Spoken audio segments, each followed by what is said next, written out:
চলো কয়েক সেকেন্ডের মধ্যে গতিবিদ্যা অধ্যায়ের একটি অনেক বড় অঙ্ক আমরা সলভ করব। দেখো আমি বোর্ডে একটি অঙ্ক লিখেছি, এই অঙ্কটি অনেক বড়, অর্থাৎ তুমি যদি নর্মাল নিয়মে করতে যাও তার অনেক বড় হবে। তবে বিশেষ করে যখন নৈর্ব্যক্তিকের মতন জায়গাগুলোতে আসবে, এত সময় তোমার হাতে নেই, তাহলে আমরা কিভাবে এই ধরনের অঙ্কগুলো করব। দেখো এখানে বলা হচ্ছে ফরে 9 মিটার উচ্চতা থেকে একটি বস্তু নিচে ফেলে দেওয়া হলো, একই সময় অন্য একটি বস্তুকে আমরা 24.5 ms/1 বেগে নিচ থেকে নিক্ষেপ করা হলো।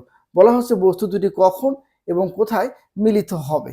অর্থাৎ আমি যদি জিনিসটা তোমাদেরকে চিত্রের মাধ্যমে বোঝানোর চেষ্টা করি, দেখো এটা আমাদের ভূমি, ঠিক আমরা উপর থেকে একটা বস্তুকে ছেড়ে দিচ্ছি, আবার একই সময় নিচ থেকে একটা বস্তুকে নিক্ষেপ করছি। পুরো হাইটটা দেওয়া হয়েছে, এটা 49 মিটার, অর্থাৎ এইচ এর মান ধরলাম 49 মিটার। ঠিক একই সময় একটা বস্তুকে নিচ থেকে উপরে নিক্ষেপ করা হলো, ধরলাম এই এক্স উচ্চতায় ঠিক এই বিন্দুতে বস্তুটা মিলিত হবে। তাহলে আমার উপরে এই হাইটটুকু কত হচ্ছে, এইচ মাইনাস এক্স। শিক্ষার্থীরা লক্ষ্য করো, তাহলে এই পুরো হাইটটা কি 49 মিটার, উপর থেকে একটি বস্তুকে আমরা ছেড়ে দিলাম, ঠিক ওই সময় নিচ থেকে একটা বস্তুকে কি করা হলো 24, অর্থাৎ এখানে ভি নট ইকুয়াল টু 24.5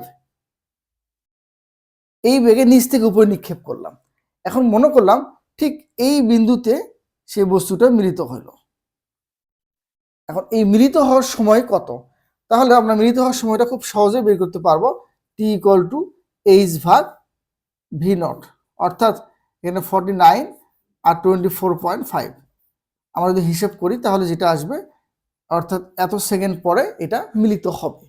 দ্বিতীয় প্রশ্ন কি করা হয়েছে, বস্তু দুটি কখন এবং কোথায় মিলিত হবে, অর্থাৎ ভূমি থেকে আমি কিন্তু এক্স মিটার উচ্চতায় মিলিত হওয়ার স্থান ধরেছি। তাহলে সেক্ষেত্রে দেখো যে X equal H minus G divided to H ভাগ ভি নট স্কোয়ার। তাহলে আমরা সব মানগুলো তো বসাই দেই, টু